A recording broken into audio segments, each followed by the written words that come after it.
이제 꼭 1시간 뒤면 제19대 대통령 선거 투표가 모두 종료됩니다.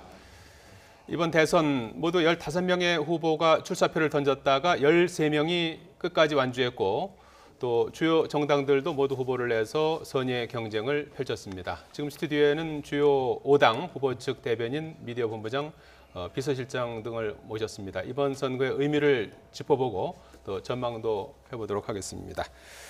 자, 더불어민주당의 고용진 대변인, 자유한국당의 강효상 미디어 본부장, 국민의당 송금주 수석 대변인, 바른정당 홍철호 비서실장, 그리고 정의당 한창민 대변인 5분 모셨습니다. 안녕하십니까? 네, 안녕하세요. 안녕하십니까? 자, 먼저 각 후보 측의 공통 질문을 먼저 드리도록 하겠습니다. 이 투표 마감이 이제 1시간도 채 남지 않았는데요. 1시간 뒤에 투표 마감과 동시에 방송사 출구 조사가 나올 예정이고요. 1시간 전인데 이번 선거 결과를 어떻게 예상하시는지 말씀을 좀 차례대로 해주시죠. 저부터 할까요? 예. 그야말로 이제 대단원의 막이 내려지기 이제 직전입니다. 예. 저는 이 대단원의 결말은 국민들의 압도적 지지를 받은 19대 대통령 문재인의 탄생이다, 이렇게 저는 예측을 합니다. 예. 아시다시피 이번 대선의 이름을 짓자고 하면 촛불 대선이라고 할 수 있지 않겠습니까? 예.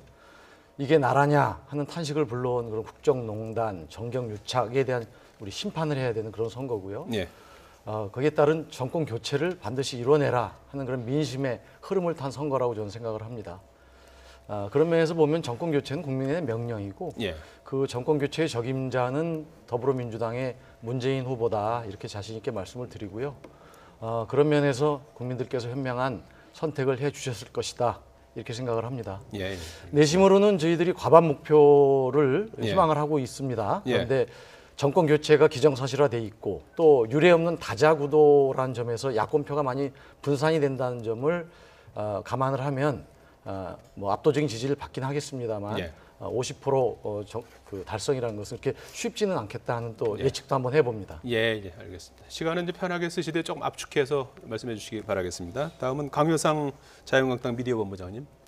네, 어제 저녁 대한문 유세 보셨습니까? 정말 언론에서는 한 30만 명이 모이셨다, 이렇게 보도를 했습니다마는 정말 그 서울시청 광장이 꽉 찰 정도로 많은 지지자들이 모이셨습니다. 이것은 무엇을 말하는 거겠습니까? 정말 나라를 걱정하는, 정말 백척간두 위기에 놓인, 안보 경제 위기에 놓인 대한민국을 이끌어갈 후보가 누구냐 하는 것에 대한 국민적인 지지다.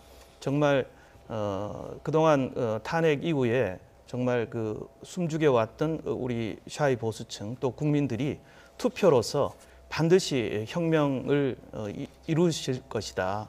정말 무능하고 그런 좌파 진보가 세력이 나라를 맡는 것에 대해서 분명히 투표로서 거부를 하시고 저희 홍준표 후보를 당당한 서민 대통령으로 뽑아 주실 것이다. 저희는 그렇게 믿고 있습니다. 예. 국민의당 말씀해 주시죠. 예. 이번 선거는 여론조사 결과와는 상당히 다를 것 같습니다. 예. 높은 사전투표율도 그렇고 또 선거 막판까지 유동층, 부동층이 상당히 많은 상태입니다. 오늘 국민들께서 5분 중에 한 분을 뽑아주셨을 텐데요. 저희들은 이렇게 생각합니다. 기존에 그 양당 체제, 기득권 양당 체제에 대한 불만들이 국민들에게 쌓여 있고 또 그런 불만의 표시가 5월 9일 이번 선거로 나타날 것이다. 특히 미국이나 프랑스에서 나타나는 현상, 제3의 세력에게 뭔가 기회를 주고 싶어하는 그런 현상이 우리 국민들 속에도 자리 잡고 있기 때문에 기호 3번 안철수 후보가 결국 선택을 받을 것이다, 이렇게 생각을 합니다. 예. 바른정당 말씀해 주십시오. 여론조사의 무응답층이 한 80% 정도 되고요. 또 아직 후보를 정하지 못했다 하시는 그 분들이 한 25% 정도 그렇게 되고 여론조사가 끝이 났습니다. 그걸로 볼 때는 이제 우리 유권자들이 참 고민을 많이 하고 계시는 선거였고요. 물론 이제 진보 후보 문재인 후보하고 안철수 후보 두 분이 계시는데 그 두 분 중에서는 밴드웨건 효과가 분명히 작용을 하는 것 같습니다. 그래서 앞서가는 문재인 후보에게 표가 쏠리는 그런 현상은 존재하는 것 같고요. 우리 이제 보수 쪽에 홍준표 후보하고 우리 유승민 후보가 있는데 우리 홍준표 후보에게 언더덕 그 이펙트가 가지는 않는 것 같고요. 예. 보수 후보님께는 대신 이제 외그더독 효과가 있습니다. 이제 그 꼬리가 몸통을 흔든다 그래서 예. 유승민 후보가 이제 여론조사상으로는 물론 이제 좋지 않았었는데 막판에 이제 여러 가지 변수들이 생기고 토론이라든지 이걸 거치면서 특히 젊은 층들 20, 30, 40대들이 이제 누가 될 것이냐가 아니라 누가 됐으면 좋을까를 이제 결정을 하신 것 같습니다. 그래서 외그더독 이펙트가 지금 이제 늦게 나타나서 우리가 맹추격을 하고 있었는데요. 아마 결과는 저희가 생각한 것보다 훨씬 더 좋은 결과로 나올 거라고 생각하고 있습니다. 예. 다음 정의당 말씀해 주십시오. 네. 이번 촛불 대선은 무너진 나라를 위대한 국민들이 바로 세우는 과정이었습니다. 결국은 그러한 변화의 열망이 이번 대선 결과로도 그대로 나올 거라고 보고 있고요. 먼저 앞서갔던 문재인 후보가 당선이 될 가능성은 높지만 그거 못지않게 변화된 열망을 담기 위해서는 개혁적인 축이 한 축으로서 우리 삶을 변화시켜야 된다. 이런 민심의 흐름도 도도히 이어졌다고 생각합니다. 그래서 정의당이 국민들한테 이제 보여줬고 정의당을 통해서 합리적 진보가 대한민국을 세우는데 역할을 해야 된다. 이러한 민심이 이번 결과로 그대로 나올 거라고 보고 있고요. 정의당 같은 경우는 그래서 국민들이 힘 있는 종잣돈으로 두 자릿수 이상은 주실 거다. 이렇게 믿고 있습니다. 예. 자, 기대와 목표 이런 부분들을 이제 담아서 말씀을 해주셨는데 말이죠. 지난 사실 이제 국회에서 탄핵이 의결된 게 5개월 전이었고요. 헌재에서 된 것이 이제 2개월 전이었고 공식 선거 운동 기간만 놓고 보면 이제 22일, 어제까지 22일 동안 열심히 뛰셨을 텐데 그 22일이 어떤 후보는 좀 길게 느껴졌을 것 같고 어떤 후보는 좀 짧게 느껴졌을 것 같은데 22일간 선거 운동 하시면서 가장 기억에 남는 게 있다면 어떤 건지 자유한국당부터 말씀해 네, 주실까요? 저희는 이 컨벤션 효과를 못 누리고 예. 후보가 지지율이 여론조사 지지율이 6%대에서 출발을 했습니다. 예. 정말 어려운 싸움이었습니다. 그러나 정말 그 반전의 모멘텀은 역시 TV 토론이었다. 저는 그렇게 봅니다. TV 토론에서 사실 저희 참모들이 정말 그 준비를 많이 했지만 후보가 거의 리허설도 하지 않고 정말 자신의 스타일로 자신이 정말 생각하는 것을 꼼꼼히 메모하면서 다 정리해서 TV 토론에서 정말 자신의 가치, 국가관, 보수의 철학 이런 것을 완벽하게 보여줌으로써 정말 우리 이번 선거 캠페인의 터닝 포인트를 만들었다 이렇게 보고요. 네. 그 여파로 4월 말에 대구 서문시장의 그런 대구 대첩으로 불리는 그런 큰 그 유세가 이루어짐으로써 동남풍이 시작이 돼서 어떤 대역전 정말 그 골든 크로스의 모멘텀이 만들어졌다 그렇게 생각을 합니다. 예, 기호순에 따라서 3번 네네. 국민의당 네. 말씀해 주시죠. 저희도 상당히 그 어려운 선거 캠페인을 진행해 왔습니다. 예. 이제 방송 토론회 이후에 특히 마지막 방송 토론회 후보가 상당히 부담감을 갖고 시작된 마지막 방송 토론이었는데 그 토론에서 굉장히 잘 해주셨어요. 예. 우리 YTN에서 아마 그때 A+를 주셨을 겁니다. 예. 마지막 안철수의 방송 토론회에서. 그리고 그 이후에 후보가 결정을 합니다. 선거 캠페인을 기존 정치권이 하지 않는 방식으로 해야겠다. 그래서 걸어서 국민 속으로 캠페인을 4일부터 시작해서 대구, 부산, 광주, 서울, 대전 이렇게 걸어다니면서 직접 시민들을 만나는 국민들을 만나서 국민들의 애틋한 사연을 듣고 또 본인의 입장을 소개하는 이런 자리를 만들었습니다. 그 과정에서 시민들께서 국민들께서 반응을 해주시고 마지막 대전 유세에는 구름 때처럼 예. 저희가 조직이 없고 동원을 하지 못함에도 불구하고 많은 시민들이 함께 참여해 주셨습니다. 그것이 우리의 승리의 순간을 보여주는 것이라고 저희는 생각합니다. 예. 4번 바른정당 말씀해 주시죠. 예. 저희가 이제 보수 후보들은 역대로 좀 여유 있는 그 환경 속에서 선거를 해버릇하거든요. 그런데 이제 우리 바른정당은 100일도 채 안 된 상태에서 선거를 하다 보니까 모든 것이 참 부족한 상태에서 선거를 치렀고 예. 우리 그 선수는 선수가 알아본다고 토론하신 그 후보들이 누가 제일 토론을 잘했는가 했는데 우리 유승민 후보를 이제 제일 잘했다고 할 정도로 우리 후보가 참 좋은데도 지지율이 자꾸 안 올라가서 답답하던 차에 반전의 계기가 왔어요. 네. 우리 후보가 이제 혼자 극복을 하신 거나 마찬가지인데 토론회 마지막 토론회에서 이제 신에게는 12척 그 유명한 이제 이순신 장군의 말씀을 이제 갖다 인용을 해서 하시면서 국민들께 호소를 한 것이 터닝 포인트를 가져왔고 그리고 이제 바른정당에 계시는 분들 중에 13분이 많은 분이 자유한국당으로 이제 도로 컴백을 하는 그런 막판 그 변수를 가져오시는 바람에 우리가 뭐 당황은 했지만 현명하신 우리 유권자, 우리 국민들께서 그건 잘못된 거다. 예. 이렇게 이제 지적을 해주시는 바람에 오히려 저희들께는 이제 그것이 좋은 긍정적인 쪽으로 영향을 줘서 막판에 이제 우리가 반전할 수 있는 지금 계기를 가지고 왔기 때문에 그 두 가지가 저희에게는 가장 중요한 사건입니다. 네. 5번 정의당 말씀 네. 주시죠. 예. 저희들은 그동안 존재했으나 존재하지 않은 것처럼 국민들하고 소통할 수 있는 기회를 잃어버렸습니다. 언론에서도 그렇고 다른 기회조차도 없었죠. 그런데 이번에 TV 토론을 통해서 국민들이 심상정과 정의당이 왜 정치를 하고 우리 곁에서 무슨 노력을 했는지 알게 됐습니다. 그게 가장 감격스러웠고요.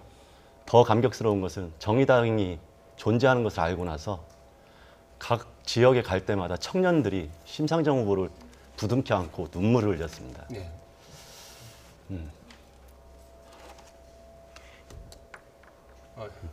예. 정말 힘든 사람들이 많구나. 그것을 왜 우리 사회는 무시하고 말만 하고 변화시키지 못할까? 이 감격이 그 다음에 책임감 때문에 심상정과 정의당은 가장 어려운 여건에서도 최선을 다했습니다. 그 청년들, 그 다음에 워킹맘들, 그리고 우리 사회에서 존재하지만 그 가치를 잃어버리고 이름을 불러주지 않았던 사회적 약자들, 그분들을 이번 촛불혁명의 완성을 위해서는 그분들을 우리 사회가 호명하고 껴안아줘야 된다는 거 이번 대선에서 절절히 느꼈습니다. 모든 정치인들이 그것을 잊지 않았으면 좋겠습니다. 예. 선거를 마감하는 소회를 말씀하시면서 좀 가슴 좀 벅찬 그런 심정이 있었던 것 같은데 말이죠. 이번에 워낙 그 압축적이고 짧고 굵게 선거를 치르다 보니까 TV 토론이 네. 상당히 큰 영향을 네, 네. 미쳤던 것 같아요. 많은 저는 분들이 아직 보셨고. 얘기 안 했는데 저 얘기 안 시키죠. 아 죄송합니다. 1번까지. 예, 죄송합니다. 예. 예, 다 예. 토론 줄 알고 제가 착각했습니다. 예.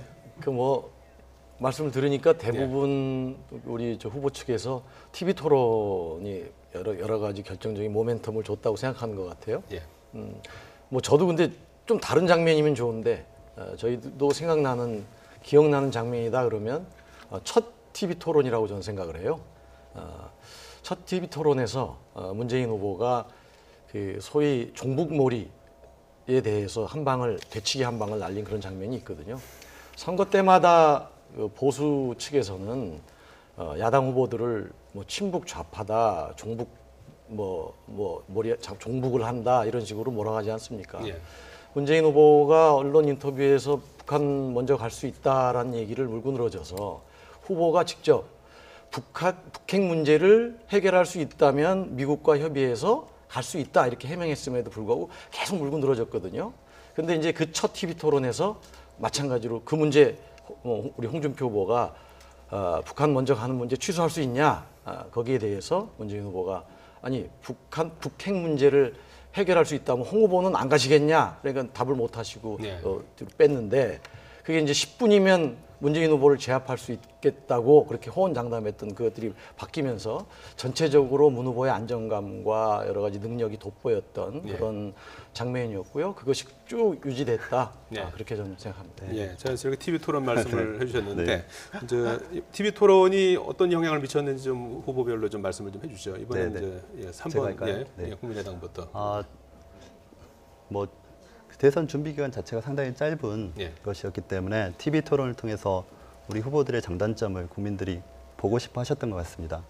좀 아쉬웠던 부분은 TV 토론 이전에는 과거 대 미래 이런 프레임으로 선거전이 진행이 되다가 이제 5분이 나오시고 또 5분이 각자 이렇게 그 약간의 네거티브성 발언들을 하시면서 또 사회자들이 룰을 정확하게 적용시키지 않고 불리한 답변을 대답하지 않는 그런 이제 기술적인 토론법을 하면서 결국은 그 진영 논리로 다시 바뀌어버린 겁니다. TV 토론이. 그래서 과거 대 미래 이런 프레임이 아니고 좌우 대립, 색깔론이니 반색깔론이니 이런 대립으로 바뀌다 보니까 좀 1, 2, 3차 이런 토론의 의미가 사실 사라져버리는 것이었고, 그나마 4, 5, 6차 이 TV 토론에서는 이제 더 이상 그런 그 네거티브성 토론 자체가 의미가 없게 되니까 정책적인 또 세부적인 공약들에 대한 질문이 많이 나왔고, 재정 마련에 대한 문제점 이런 것들이 굉장히 화두가 되면서 좀 의미 있는 토론이 되지 않았나 싶습니다. 그리고 그 후반부 토론을 갈수록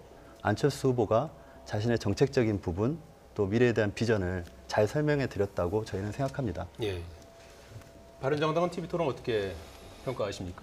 TV 토론도 중요하지만요. 또 돈 선거 얘기 조금만 좀 하고 TV 토론 예. 말씀을 드릴게요. 이게 저희 당 같은 경우에는 이제 국고보조금은 63억 가지고 이제 전체를 치렀는데요. 예. 이제 차입금이 없이 이제 한 건데요. 그러다 보니까 가장 많이 들어가는 한 44회 정도 TV 광고하면은 한 100억 정도 들어가거든요.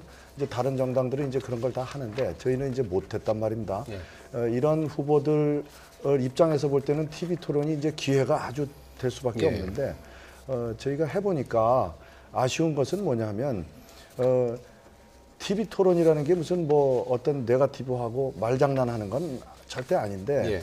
이제 그 1, 2위 후보, 2, 3위 후보 이런데 그분들끼리의 어떤 그 토론이 되는 듯이, 그러니까 그 전체를 볼 수가 없는 그런 토론이에요. 그래서 우리가 이제 경선 과정에서도 스탠딩 토론을 하면서 그 스탠딩 토론이 이번에 본 토론에도 이제 적용이 됐지 않습니까? 예. 이제 저희 정당이 이제 그것을 만든 건데요. 이제 이런 것들을 할 때 이제 앞으로는 전혀 자료 놓으면 안 됩니다. 예. 아예 그 테이블 자체 없애고, 그리고 그냥 후보들이 맨손으로 와서 자기 이야기를 하고, 그리고 시간을 좀 더 가지고 충분한 시간을 가지고 해야 이제 앞으로의 선거에서는 TV 토론이 변별력을 가져올 수 있는 수단이 될 거다, 이렇게 보고 있습니다. 일부 TV 토론에서는 뭐 아무 자료 없이도 시도를 했었죠.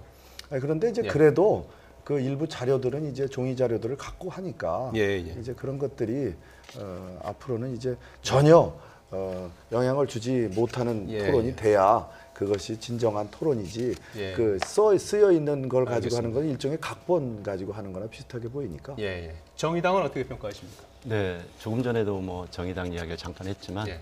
TV 토론이 정의당과 심상정을 세상에 내놓았다 이렇게 평가하고 싶습니다. 예. 결국은 정의당이 오랜 동안 진보 정치하면서도 좌절과 반성, 성찰의 길을 걸어왔습니다. 그래서 밑바닥부터 다시 한번 국민들한테 사랑과 기대를 받기 위해서 노력해 왔는데 국민들과 소통할 수 있는 기회가 많지 않았습니다. 그런데 이번에 TV 토론을 통해서 이제 국민들이 정의당을 보아줬고 그 본만큼 정의당을 가슴에 좀 안아줬다 이렇게 평가하고 싶고요. 더 중요했던 것은 기존에 단순한 돈이 많이 들어가는 오프라인 선거를 이제 지향하고 뉴 미디어 시대에는 국민들과 소통할 수 있는 다양한 방식을 통해서 국민들이 후보의 가치와 비전, 정책이 무엇인지 꼼꼼히 살필 수 있는 그러한 변화에 초석을 놓았다. 그리고 다음 선거에는 더 많은 TV 토론과 더 많은 방식의 소통을 만드는 게 정치권과 예. 언론이 할 일이 아닌가 알겠습니다. 이렇게 생각하게 됐습니다. 예. 네. 더불어민주당. 네네. 예, 하여튼 말씀해 주시죠. 이 대선 기간 동안에 유력 후보들은 결국은 국민 앞에 유권자가 4,200만이나 되거든요. 결국은 자신의 알몸을 다 드러내는 과정이다. 저는 그렇게 생각을 합니다. 예. 어떤 방식을 통해서건. 이번 대선에서는 특별히 TV 토론이 그 역할을 톡톡히 했던 것 같아요. 뭐 여러 가지 문제점이 있음에도 불구하고 국민들로부터 굉장한 관심을 받았고 또 어떻게 보면 흥행에도 성공한 그런 거 아니겠습니까? 예. 거기서 후보의 우열이 많이 드러났었다.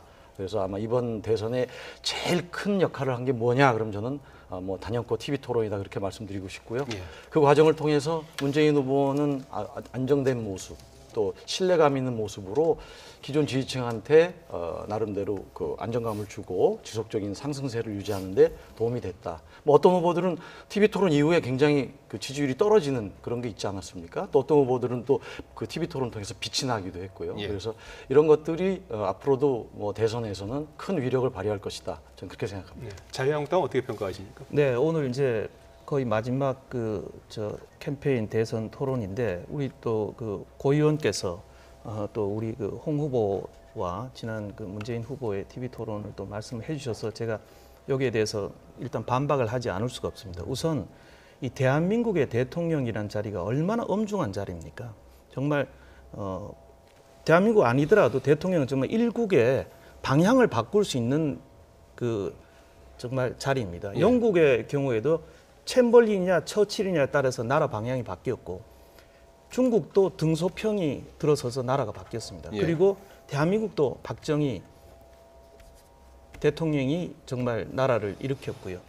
이런 특히 우리나라는 남북 대치 상황 아닙니까?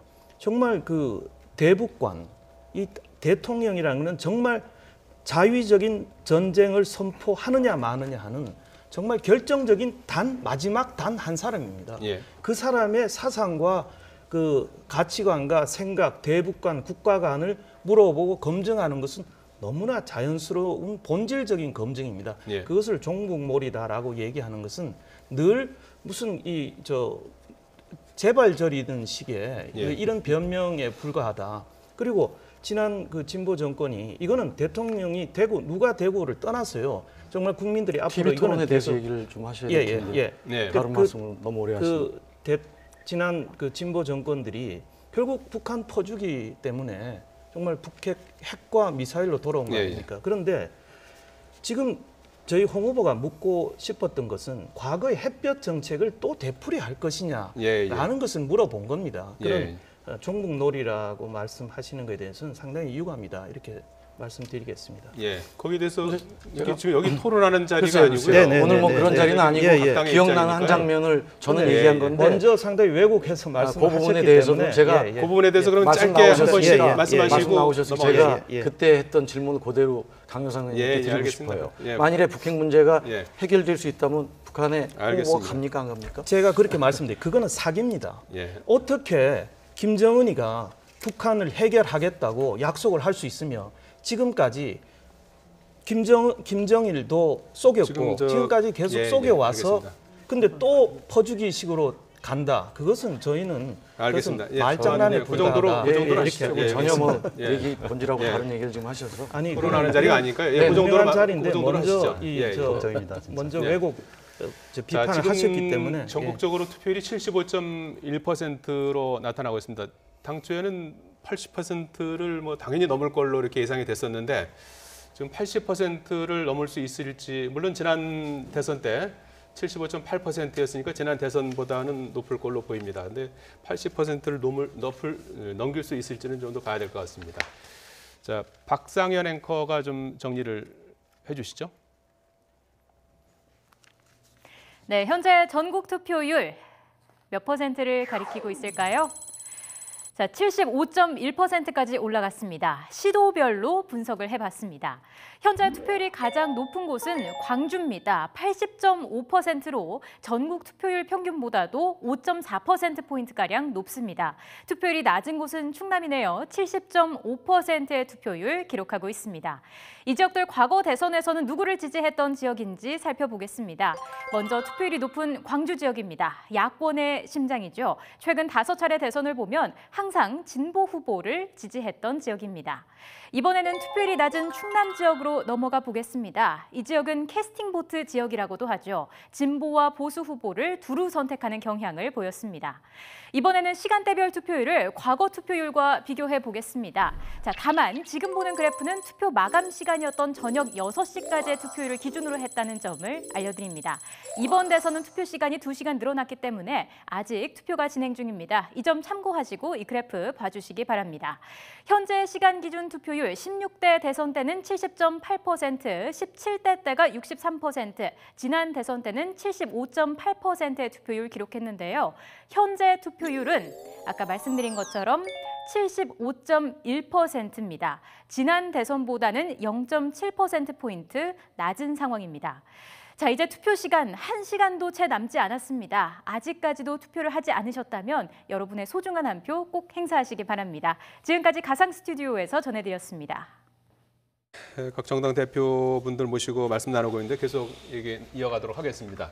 흔히 뭐 선거하면은 시대 정신, 투표에는 시대 정신과 이제 구도 이런 얘기를 많이 하지 않습니까? 이번 19대 사상 초유의 보궐선거로 치러지고 있는 대통령 선거 아니겠습니까? 이번 시대 정신은 뭐라고 보십니까? 제가 해병대 출신인데요. 예. 해병대가 이제 작지만 강한 군대, 저희 바른정당하고 이제 유사점이 있는데요. 예. 이제 저희 바른정당의 시대 정신하고 이제 이번 선거하고 맞아 떨어집니다. 예. 경제가 먹고 사는 문제고요. 그런데 그게 이제 청년 실업이라든지 정규직 비정규직 문제라든지 준비 안 된 노년의 문제라든지 이런 것들을 다 담아내야 되는 게 지금 이제 경제고요. 그리고 안보가 결국 이제 죽고사 하는 문제인데 이거 이제 김정은의 핵도 있고 또 한미일 북중로가 이제 이렇게 스크럼 짜가지고 지금 대립을 하고 있는 거거든요. 그런데 이거 다 해결하려면 기본적으로 토대가 돼야 되는 게 하나 있습니다. 그게 네. 뭐냐면 그게 화합입니다.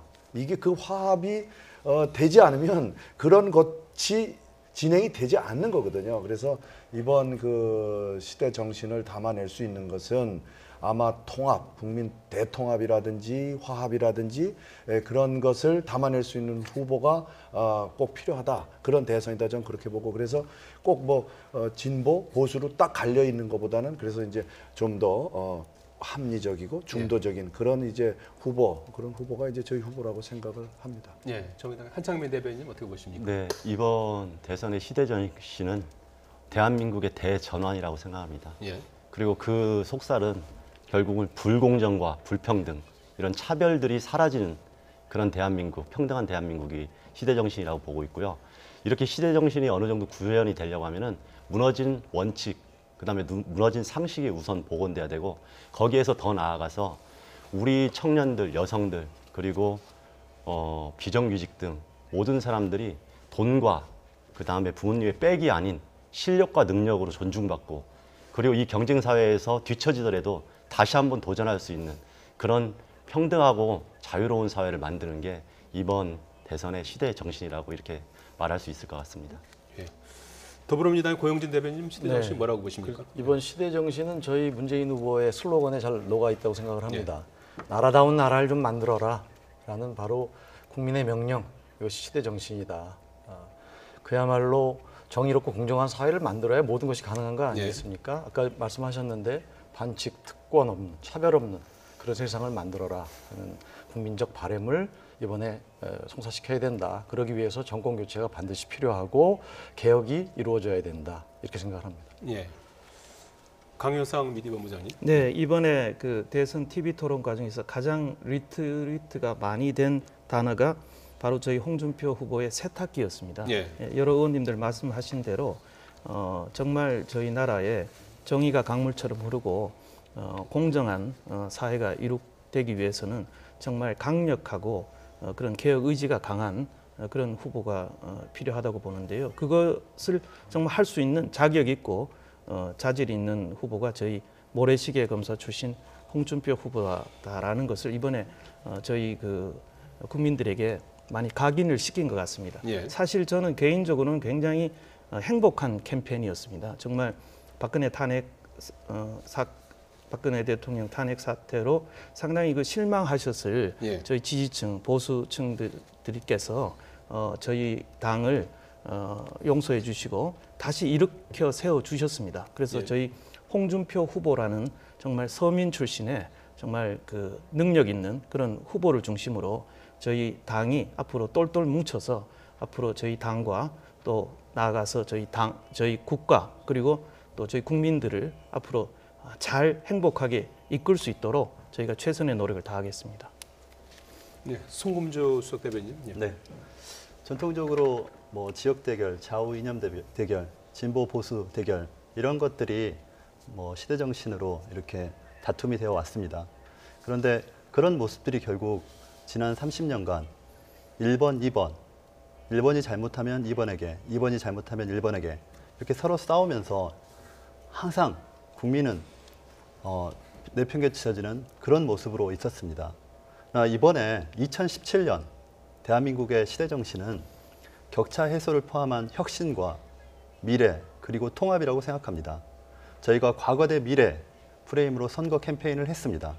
그렇지만 그 좌우 진영에 있는 1번, 2번 당에서 자꾸 그 이념 대결이라든가 색깔론이라든가 또 진보 보수 논쟁으로 이 선거 구도 자체를 이분법적인 구도로 놔둔 것이 사실입니다. 예. 그렇지만 여론조사 공표가 금지되는 깜깜이 기간, 그리고 안철수 후보가 걸어서 국민 속으로 유세를 하면서 국민들과 소통한 그 과정에서 그런 대결 구도가 아니고 다시 과거 대 미래를 국민이 어떻게 받아들일 것인가, 2017년 우리 한국이 어디를 봐야 될 것인가, 이 시대 정신과 관련해서 우리 국민들이 혁신과 미래, 통합을 선택하셨다고 생각합니다. 예. 자, 이번 그 대통령 선거에서는 뭐 누가 당선이 되든 여소야대가 이제 불가피한 상황 아니겠습니까? 그래서 후보들은 뭐 한마디로 다 같이 이제 통합과 협치를 얘기를 많이 하고 있는데, 뭐 내일 당장 뭐 인수위도 꾸리지 못하고 바로 뭐 당선인 신분 자체가 없는 거 아니겠습니까? 바로 네, 네. 즉시 이제 선관위에서 최종 이제 확정하는 즉시 대통령이 되는 건데요. 신임 대통령이 어떻게 해야 국정 공백을 좀 메울 수 있는지 간단히 좀 말씀을 좀 듣는 걸로 하죠. 정의당 안창민 대변인부터 말씀해 주시죠. 항상 선거가 끝나고 나면은 통합과 협치라는 이야기는 정치권, 그 다음에 언론에서 항상 이야기하는 내용입니다. 근데 저는 그 단어의 형식이 아니라 그 내용이 무엇인가가 중요하다고 생각합니다. 여의도 정치, 정치인만의 협치, 정치인만의 통합이 아니라 실제 국민들이 갈라져 있는 이 불평등 사회를 해소하는 것이 진정한 통합이다, 이렇게 보고 있습니다. 그러기 위해서는 조금 전에 이야기했던 차별 없고 공정한 사회를 먼저 만들려고 하는 개혁적인, 대개혁적인 그런 가치 지향을 가져가야 된다. 이러한 지향점, 정책들이 이루어질 때 그 안에서 국민들이 서로에 대해서 인정하고 존중하는 이러한 통합이 이루어질 거라고 생각합니다. 그래서 저는 처음부터 끝까지 통합과 협치는 국민 속에서 이루어져야 된다. 그것은 잘못된 한국 사회를 크게 변화시키는 데서 시작돼야 된다. 이걸 강조하고 싶습니다. 예. 더불어민주당 고용진 대변인님. 네. 뭐 누가 당선돼도 여소야 되고요. 예. 바로 국정을 시작해야 되는 초유의 상황 아닙니까? 예. 당연히 야당과의 협치가 최우선 과제입니다. 우선 그 장관들하고 총리가 뭐 사직서를 낸다 해도 일정 기간은 동거정부 형태가 필요할지도 모르겠고요. 예. 또 총리와 장관 인준을 위한 여러 가지 국회 협조도 필요하고, 정부조직법 통과에도 과거에 굉장히 지난한 과정을 거쳤거든요. 이런 것들도 잘 협조를 이끌어내야 되는 그러한 굉장히 어려운 숙제가 당선자한테 주어진다. 그런 면에서는 야당을 국정의 파트너로 인정하고 같이 협의하는, 그리고 국민의 눈높이에 맞는 우선 내각을 구성하는 그런 것들이 조속히 이루어져야 된다. 그런 생각을 합니다. 그래서 예. 문재인 후보가 연설에서도 그랬고 인터뷰에서도 그랬고요. 야당을 파트너로 생각하겠다. 그다음에 당선되면 바로 야당 당사를 방문하겠다, 이렇게 했습니다. 그런 강력한 의지가 있고요. 정치 보복 뭐 이런 거 없다 선언을 했고, 개혁을 위해서 필요한 일이라면 같이 해나가겠다, 그런 의지를 밝힌 바 있습니다. 그래서 그런 일들을 잘 해나가는 것이 바로 국정의 공백, 또 내각의 공백을 막는 지름길 아닌가, 그렇게 생각합니다. 예. 자유한국당 강효상 미디어 본부장님. 예. 네, 셰익스피어가 이런 말을 했습니다. 내 말은 하늘을 날지만 내 사고와 행동은 땅바닥을 기고 있다, 이런 말을 했는데요. 이것이 바로 대한민국 정치인들에게 가장 적용이 되는 말 같습니다. 말로는 늘 협치, 연정을 얘기하지만 늘 권력을 잡으면 독단적으로 이렇게 해와서 서로 여야가 늘 갈등이 빚어졌던 게 우리 정치 현실입니다. 그래서 저나 저희 한국당은 정말 개헌을 하자. 제왕적 대통령이 권력을 독식하는 구조가 아니라 정말 제도적으로 공유와 협치를 하는 시스템으로 가자라는 것이 저희의 주장이었습니다. 정말 이번 대통령도 과거에 그런 그 제왕적 대통령제를 그대로 안고 가는데요. 정말 이번에야말로 정말 정말 협치의 정신 실천할 수 있는 정말 대통령이 나와야 될 거고요. 저희 홍준표 후보는 그것을 잘 할 수 있는 인물이다, 저는 그렇게 생각을 합니다. 예. 자, 국민의당 손금주 수석 대변인, 네, 네. 예, 말씀해 주시죠. 대한민국이 위기 상황입니다. 아마 새로운 대통령은 정말 어려운 시기에 그 위기 상황을 극복해야 할 것입니다. 그래서 국회 내 여러 당들의 협력을 얻어야 됩니다. 저희는 유능한 정부를 꾸리겠다고 말씀드렸습니다. 이념, 지역, 당 이런 걸 떠나서 적재적소에 가장 유능한 사람을 뽑아서 새로운 정부를 꾸릴 것입니다. 저는 문재인 캠프에 우려되는 부분이 이것입니다. 너무 많은 사람들이 대세론을 추종해서 캠프 내에 가 있습니다. 문재인 캠프가 통합의 정부를 할 수 있겠느냐 의구심이 듭니다. 저는 우리 이제 5명의 후보들이 있습니다. 그리고 오늘 밤에 누군가 대통령이 될 겁니다. 그 대통령을 중심으로 우리 모두 함께 위기를 극복하는 그런 지혜를 발휘했으면 합니다. 통합의 대통령은 안철수라고 저는 믿습니다. 예. 자, 지금 그 당사 표정을 잠깐 좀. 저 안 했는데. 오늘 좀 짧게 할게요. 시간이 좀 지금 없다고. 대통령이 누가 되든지 간에 프랑스 마크롱이 됐잖아요. 그 국회의원 한 명도 없는 사람이 대통령이 됐거든요. 예. 이제 대통령은 자기를 위해서라도 뭐 야당과 협치하는 건 당연한 거고요. 또 야당도 마찬가지입니다. 국가를 위해서 도와줄 건 정말 이번에는 잘 도와줘서 또 탄핵이 또 되는 그런 불행한 사태 만들면 안 될 것 같고요. 대통령이 이거 꼭 해주셔야 됩니다. 누가 저희 뭐 유승민 대통령이 되면 더 좋고요.